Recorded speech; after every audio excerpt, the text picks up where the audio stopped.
Welcome to Guide Guru. We hope this video helps. You start by enabling the subsystem, because that gives you a Linux kernel running inside Windows. Open PowerShell as administrator and run WSL install d Ubuntu.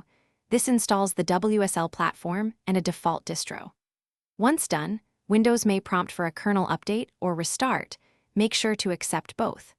You do this now so the rest of the setup runs smoothly and uses WSL2 performance and full system call compatibility.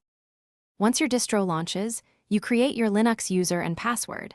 This separates permissions and keeps things secure. After that, update the package lists and upgrade core packages with sudo apt update and sudo apt upgrade y so you have current tooling.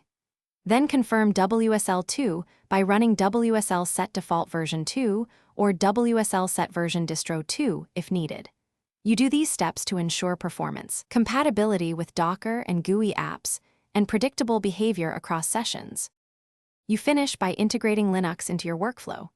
Access Windows files under /mnt/c, pin your distro in Windows Terminal, and run GUI apps directly if WSLG is enabled. Make sure to set file permissions sensibly when editing across systems. If something goes wrong, a common fix is to run WSL update to refresh the kernel and ensure virtualization is enabled in BIOS or UEFI. Doing that solves most startup. Thanks for watching. Consider subscribing if we helped you today.